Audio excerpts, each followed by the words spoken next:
Donc le prochain intervenant est Stéphane Sévoz, que j'invite sur scène avec moi. Donc Stéphane Sévoz est le responsable du T-Hub. Donc c'est un accélérateur de transition touristique de la région Bretagne. Et donc Stéphane est à La Réunion sur l'invitation de la région Réunion. Et il a bien voulu faire un détour par le forum pour nous partager l'expérience du T-Hub. Et donc son sujet fait complètement, à mon sens, la transition avec le sujet précédent, qui est comment en fait l'ADN du territoire peut devenir un vecteur d'innovation pour un tourisme régénératif. Et personnellement, j'ai hâte d'entendre ce qu'il a à nous dire. C'est à toi. Bonjour à toutes et à tous. Merci pour l'invitation, effectivement, à partager ce qu'on peut, nous, expérimenter en Bretagne.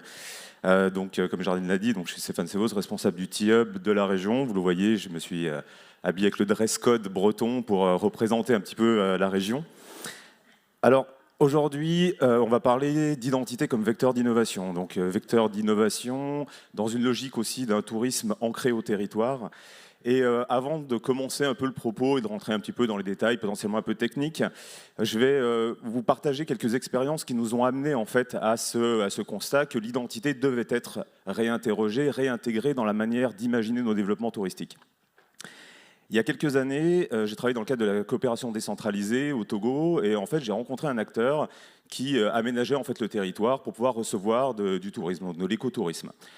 Et là, on était sur un site qui était magique, empreint de mysticisme, et il me dit, bah voilà, aujourd'hui, je veux aménager mon territoire, je veux bétonner, je veux faire des escaliers, parce que voilà, pour pouvoir rendre ce site bien accessible. Puis je lui ai dit, mais pourquoi tu veux mettre ce béton dans un endroit en fait qui est juste magique, qui est juste empreint de culture, de plein de choses.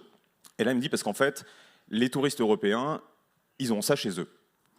Je dis, bah, c'est drôle, parce que en fait, tu es en train de me dire que tu veux aménager parce que quelqu'un nous demande d'aménager comme ça.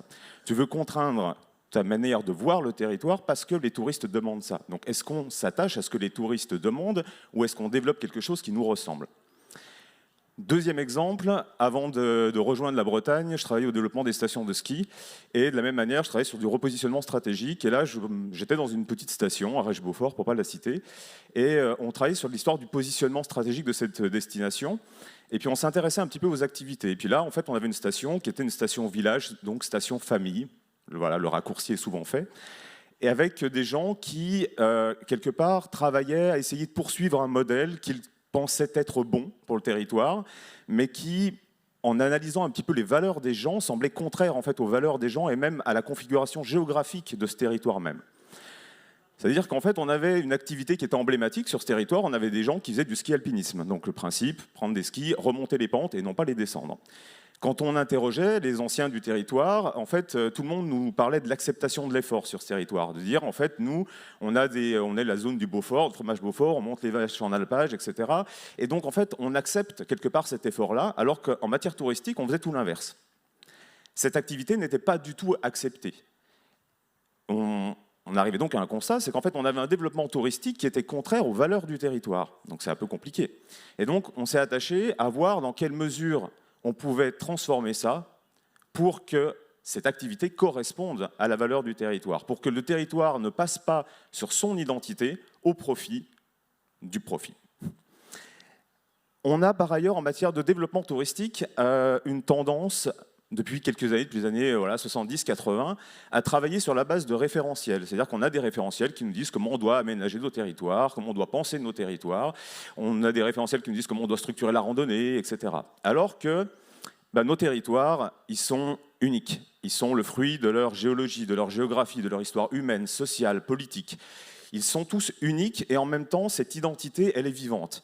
C'est-à-dire que quand on parle d'identité, on l'a vu tout à l'heure, en fait, potentiellement, on a vite le raccourci de la folklorisation. Sauf qu'on peut folkloriser si on arrête l'identité dans le passé. Sauf que l'identité d'un territoire, à l'instar de vos identités, elles évoluent tout au fil de vos vies, en fonction de vos rencontres, en fonction des gens que vous allez apprécier et que vous allez vous enrichir en fait, de toute cette culture et de tous les gens que vous allez rencontrer. L'identité du territoire aussi évolue avec vous, avec ce que vous voulez en faire. Et donc l'idée, c'est de voir comment cette identité peut être résolument moderne. Alors, on arrive sur un peu l'approche un peu plus théorique des choses, mais l'identité, l'ADN du territoire, en fait, nous, en Bretagne, on pense qu'elle est exceptionnelle et qu'en fait, elle a des vertus extraordinaires pour nos territoires. Elle est d'abord une source de singularité. Singularité pour sortir de la concurrence et jouer la complémentarité. Si vous rentrez sur un territoire, je prends un exemple breton, donc on a une destination Rennes et les Ports de Bretagne où on a 4 châteaux. Donc ce sont les châteaux qui défendaient le duché de Bretagne contre le royaume de France. Si dans chacun de ces châteaux-là, vous développez une visite traditionnelle, vos touristes vont visiter un château, ils n'iront pas dans 2 châteaux, 3 châteaux, ils vont visiter un château. Si derrière, vous jouez de la complémentarité, dans un château, vous allez faire un escape game, dans le deuxième château, vous allez faire quelque chose, voilà, une visite avec des associations, si dans le troisième, vous faites une visite avec un peu plus virtuelle, etc., en fait, vous développez 4 offres différentes. Et donc, les gens vont visiter les 4 châteaux. Donc, on sort d'une logique de concurrence pour entrer dans une logique de complémentarité et donc d'augmentation de la valeur de l'offre à l'échelle du territoire dans sa globalité. Donc, on enrichit le territoire. On a un enjeu sur l'identité de singularité, de révéler le territoire à tous les points de contact. C'est-à-dire que souvent, l'identité, on se dit, c'est du patrimoine. Du patrimoine, on va l'interpréter, on va mettre un panneau d'interprétation, puis ça ira bien. Alors qu'en fait, l'identité, elle doit se révéler dans l'hébergement. C'est-à-dire que si on a un hébergement qui propose la même offre qu'un hébergement métropole, pourquoi prendre l'avion pour venir à La Réunion ?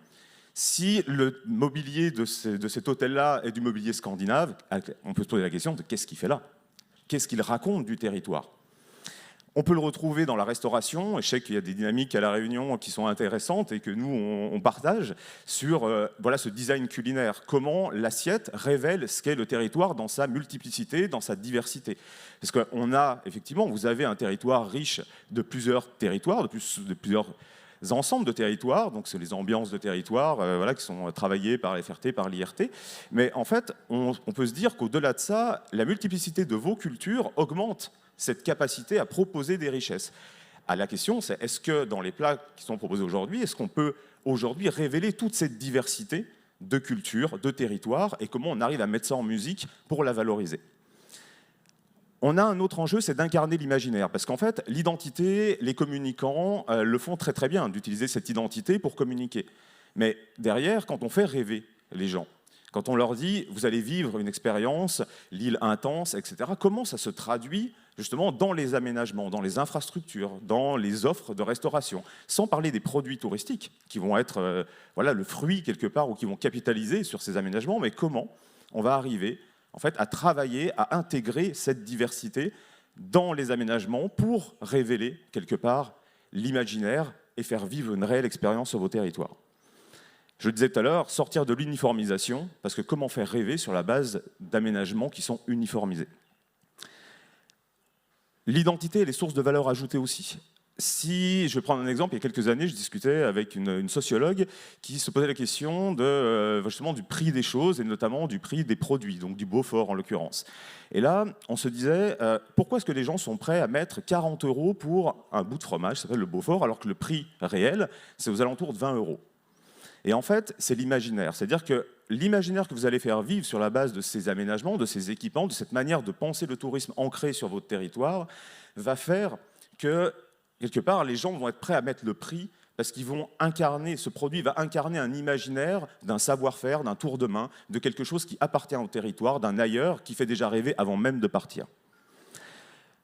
Bien évidemment, l'ADN est source d'appropriation parce qu'un tourisme ancré dans les valeurs du territoire fera que les associations, les habitants s'en empareront. C'est un fabuleux système pour éviter ce qu'on connaît aujourd'hui, des phénomènes de rejet touristique. Si vous développez un tourisme qui est accepté par les populations, elles en deviendront partie prenante, elles en deviendront les premières prescriptrices auprès des publics, auprès de leurs clients. On a donc aussi derrière cette valeur, je disais, d'ADN, une capacité formidable à innover. À innover alors à plusieurs niveaux, parce que l'ADN, on peut l'intégrer à différents niveaux. Dans un premier temps, on peut l'intégrer pour innover et créer des nouveaux concepts. Je vous parlais de la station à Arèche-Beaufort avec ce ski alpinisme. Il y a quelques années, cette activité était une activité non marchande, et pourtant purement identitaire, mais elle était non marchande, elle ne rapportait rien de nos territoires. Et donc on s'est posé la question à l'époque de dire comment une activité non marchande peut devenir marchande et donc intéresser l'économie touristique. En fait, on a travaillé avec les associations, on a travaillé avec les magasins, on a travaillé avec les restaurateurs pour rentrer dans une vraie logique de structuration globale de la filière qui nous a permis d'intéresser des équipementiers qui nous ont dit « mais nous, on est prêts à se mettre avec vous pour créer les premiers parcours balisés de ski alpinisme ». Sur la base d'une activité non marchande, identitaire du territoire, on a créé une nouvelle activité qui aujourd'hui génère plusieurs millions d'euros par an de chiffres pour la station et pour l'ensemble des acteurs qui aujourd'hui sont partie prenante de cette activité. Donc puiser dans son ADN, analyser son ADN peut vous permettre demain d'innover et de repenser aussi des modèles qui vous appartiennent et qui ne sont pas des choses qu'on trouve ailleurs. Deuxième exemple de l'intégration de l'ADN en Bretagne maintenant, à travers les actions du TIOB, on a travaillé sur la frange littorale, itinérance sur la frange littorale. On a donc travaillé sur des phases d'idéation, on est allé chercher dans le cœur de l'ADN du territoire, sur les objets matériels, immatériels, sur la culture, la langue qui était évoquée, qui est porteuse de sens, parce qu'au-delà, on va dire, de porter la culture d'un pays, elle est porteuse du sens, parce que souvent la langue traduit les spécificités du territoire. On a travaillé sur tous ces objets et on a défini en fait des règles du jeu. Donc en fait, on fait du serious game. Donc en fait, on a fait des cartes, on a fait des plateaux de jeu et on a amené les gens avec plein de profils différents, des gens du design, des industriels, des gens du patrimoine, des collectivités, des acteurs privés. On a mis tous ces gens autour de la table et on leur a dit maintenant avec ces règles du jeu, vous allez créer quelque chose. Et en fait, on arrive à des objets un peu particuliers. Donc on a travaillé notamment, est issu de cette réflexion, 74 opportunités de projets d'aménagement, de développement sur le territoire, dont quelques exemples ici. Par exemple, le GR des voiles, ses nuances. L'idée était de se dire comment on fait une signalétique qui parle du pays. On est sur une frange littorale bretonne qui connaît une dynamique extraordinaire, une dynamique des vents, des marées, des marnages, une dynamique des retours de pêche avec des acteurs qui arrivent au port, qui déchargent, qui repartent. Donc un territoire qui est purement dynamique, avec des lumières qui changent sans arrêt, etc. Et on s'est dit comment on peut faire une signalétique dynamique. Et donc a été proposé un principe d'une signalétique qui évoluait en fonction des conditions météorologiques. C'est-à-dire on a une signalétique traditionnelle du GR, augmentée d'une signalétique qui va apparaître lorsqu'il pleut et qui va inviter les gens à quitter l'itinéraire principal pour aller sur une variante pour permettre de s'abriter, accessoirement de consommer. On a une signalétique mise, parce qu'on a des marnages, donc on a 14 mètres de différentiel entre marée haute et marée basse, et en fait on a une signalétique qui invite les gens à sortir de l'itinéraire pour passer par l'estran. Donc pour passer par cette zone découverte par la mer et découvrir la côte vue de la mer ou vue de cette mer qui s'est dégagée, et ou de prendre un bateau pour voir la terre depuis la mer. Donc c'est le regard, c'est le double sens du marin, du terrien, et qui fait partie aussi de cet ADN breton, de ce double sens et de ce double regard, on va dire, sur le territoire qu'ont les Bretons. D'autres exemples, plutôt que de faire des tables de pique-nique traditionnelles, l'idée de récupérer des anciennes bouées de chenal pour les aménager en tables de pique-nique flottantes, permettant de déguster les produits de la mer, avec notamment toutes les huîtres, etc., qui font partie de ce patrimoine culinaire breton. On peut utiliser aussi l'ADN pour innover sur la base de concepts existants. C'est-à-dire que soit on crée un projet à partir de rien, juste à partir du potentiel qu'offre le territoire, soit on a des projets déjà existants, type une véloroute. Pour innover là-dessus, nous, ce qu'on fait, toujours pareil, on fait des jeux, on fait des plateaux de jeux et on fait jouer des gens avec toute leur diversité, avec toute leur culture, avec tout leur regard qui apportent à la réflexion. Et donc, sur la base justement de l'ADN, on définit des règles. Et ces règles-là, en fait, on les fait croiser avec des usages, on les fait croiser avec des thématiques. Et si je prends l'exemple de la véloroute, on s'est dit comment une véloroute, donc l'aménagement le plus basique qu'il soit, peut devenir source de révélation territoriale. Et donc, je prends un exemple d'une des 10 destinations bretonnes, Calonne-Braise, donc le centre Bretagne, dont les clés de développement sont symbiose, organique et insoupçonnée. Comment on crée une véloroute symbiotique, organique, insoupçonnée? Donc on s'est dit, ce qui peut être intéressant pour être symbiotique, c'est qu'il faut qu'on soit respectueux quelque part de l'environnement, et donc il faut qu'on sorte du linéaire en bitume pour le remplacer par du linéaire en béton coquillé. Restructuration, filière circulaire, etc., de revalorisation des déchets coquillés, les huîtres, les moules, etc. L'avantage de ce support-là, c'est qu'en fait, il permet la perméabilité de l'eau. Donc en fait, on n'artificialise pas le sol.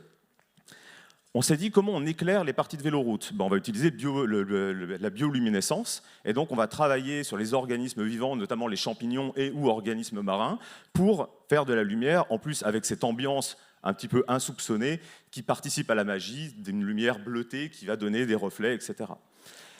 Comment on travaille le mobilier? Plutôt que de mettre du mobilier acheté sur catalogue, on va travailler avec des arbres qu'on va laisser sur pied et qu'on va contraindre pour en faire des chaises. Vous avez la petite image là. Donc en fait, pour respecter la nature, tout en la contraignant et en créant en fait cet univers. Ça veut dire que le support lui-même de Véloroute, sans parler de produits qu'on va développer dessus, devient porteur d'expérience et de révélation de ce que le territoire veut délivrer de lui-même.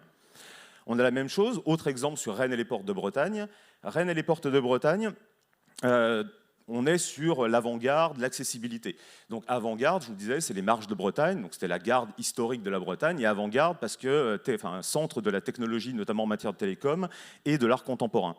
Et donc on s'est dit, en fait, à travers l'art contemporain, en fait, on va révéler le territoire. Donc on va potentiellement installer, voilà, vous voyez la statue d'un cerf en art contemporain qui va interpréter les chasses à courre historiques qu'on pouvait avoir de ces ducs de Bretagne dans les forêts de Magnal. On va aménager des tronçons avec des portes un peu monumentales qui vont donner l'entrée sur une véloroute et faire comprendre quelque part ce qu'on va vivre sur cette véloroute-là. On va réinvestir des chapelles désacralisées pour en faire des restaurants. On va travailler sur ce patrimoine pour le révéler à travers toute la singularité d'un territoire. On a encore un autre niveau de cet ADN-là, de cette inspiration sur l'ADN, c'est l'ADN pour penser et inspirer les caractéristiques du projet. Je m'explique. On peut inspirer sur la forme, j'y reviendrai après, mais c'est aussi sur le fond. C'est-à-dire que nos territoires sont riches de leur nature, de leur culture. On a aujourd'hui bien souvent tendance à penser que l'ADN ou l'histoire de nos ancêtres est un peu désuète, alors qu'en réalité, elle est une source d'inspiration. Si vous pensez à un hébergement, je prends cet exemple des hébergements légers.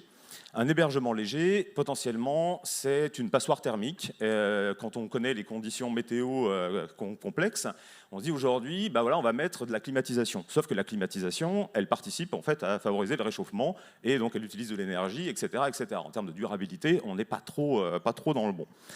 Par contre, si on est en capacité de s'inspirer de ce que faisaient les anciens, c'est-à-dire d'aller chercher comment eux s'isolaient, comment eux travaillaient sur cette régulation thermique, ça peut être intéressant dans les logiques low-tech, et nous on travaille beaucoup avec le Low-Tech Lab qui est basé en Bretagne, pour réinterroger ces modèles-là et s'inspirer de nos anciens, de la culture acquise, augmenter des techniques aujourd'hui de connaissances grâce à l'ingénierie, etc., pour réinterroger ces modèles et les réinterpréter, les réintégrer dans nos équipements.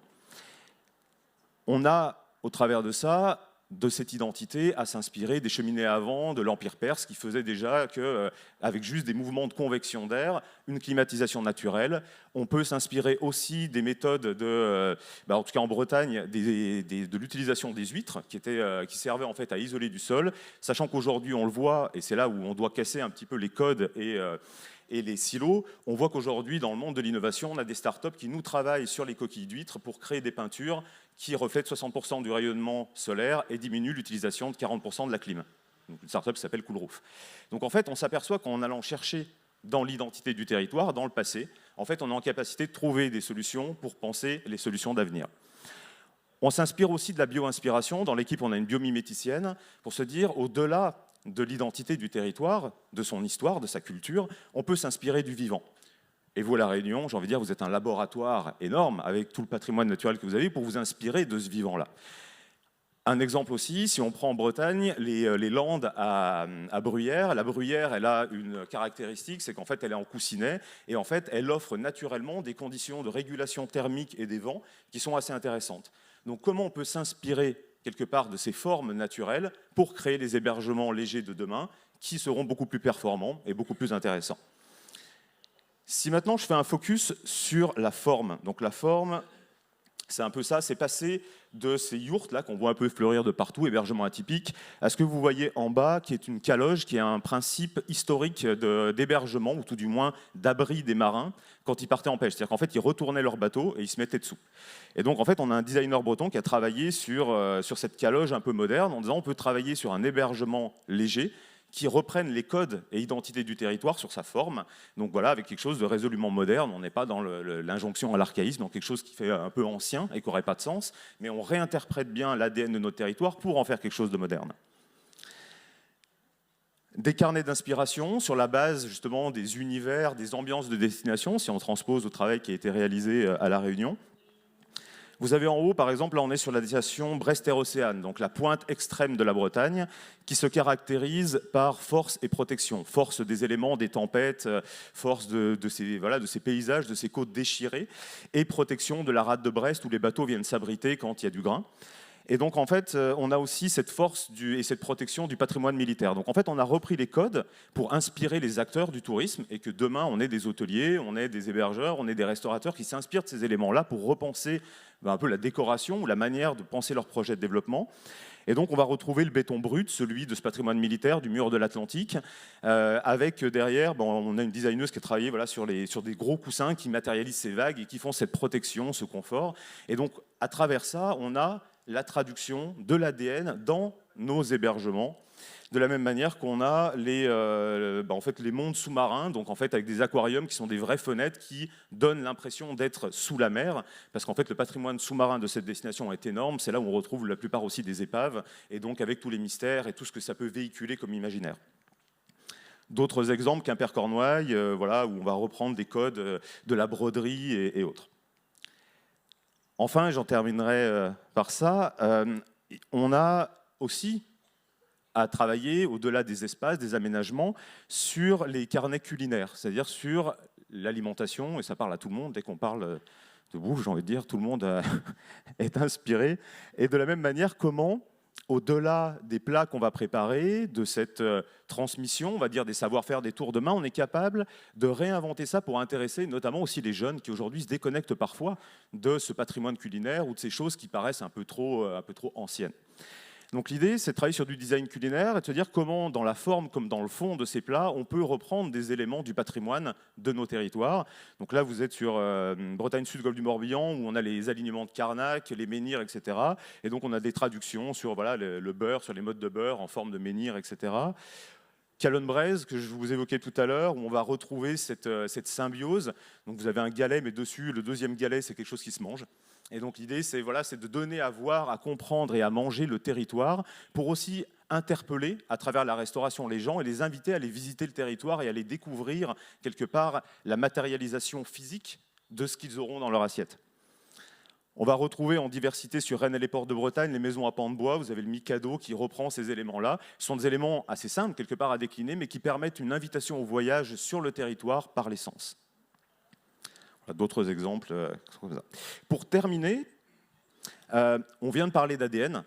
L'ADN, l'identité, elle draine un peu tout, comme je vous l'ai dit. Elle est vectrice d'appropriation, elle est vectrice de voyage, elle est vectrice d'innovation. Mais après, il ne faut pas oublier que si on veut travailler, on veut s'assurer de l'ancrage d'un projet au territoire, cette identité doit tirer d'autres pans. Elle doit tirer tout le pan de la création de valeur en matière d'expérience et d'usage, pour les visiteurs, mais avant tout pour les habitants, redonner cette fierté aux habitants de s'engager sur la base de leurs valeurs, de ce qui leur appartient. Elle doit être aussi vectrice d'un potentiel à créer de la valeur sociétale. Comment on intègre une approche pour tous de ce tourisme-là, dans un contexte où on a une grande partie des gens qui aujourd'hui ne partent pas en vacances. Donc comment le tourisme doit être pensé, nos activités, pour être inclusif aussi des contributeurs du tourisme, dans un milieu où on a de plus en plus de mal à recruter, parce que ce sont des métiers qui sont contraignants sur les horaires, etc. Donc comment on peut, à travers nos projets, pousser ces curseurs-là, forcément économiques, comment on pousse des modèles économiques qui soient vertueux pour les acteurs qui les font, mais également pour l'écosystème territorial, pour on va dire, intégrer la plupart des acteurs du territoire et en faire des parties prenantes, et bien évidemment environnementales. Au-delà, nous, des projets qu'on accompagne, on travaille sur des outils méthodologiques qui sont à la disposition de tous ceux qui veulent s'en emparer. Et notamment, un outil que je vous présente là, qui est illisible, et je m'en excuse, mais c'est un outil en fait, qui permet de prendre un projet et justement d'interroger sa capacité à créer de la valeur sur tous ces pans-là, pour se dire, d'un projet simple de départ, on peut en faire quelque chose qui est vraiment vertueux et régénératif pour nos territoires, pour créer toutes ces valeurs, tous ces systèmes de valeurs, et faire en sorte que le tourisme ne soit plus quelque chose d'à côté, mais quelque chose qui soit clairement ancré au cœur en fait, de la vie, parce que la première valeur du tourisme, c'est une valeur sociétale qui permet à tout un chacun de s'enrichir des autres et donc de faire société ensemble. Merci.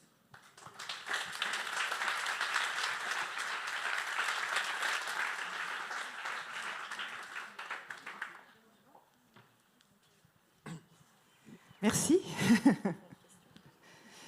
Est-ce qu'on a le temps de... Merci Stéphane.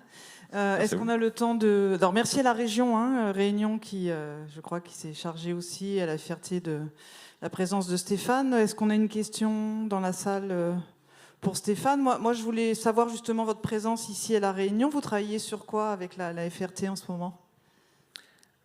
Géraldine.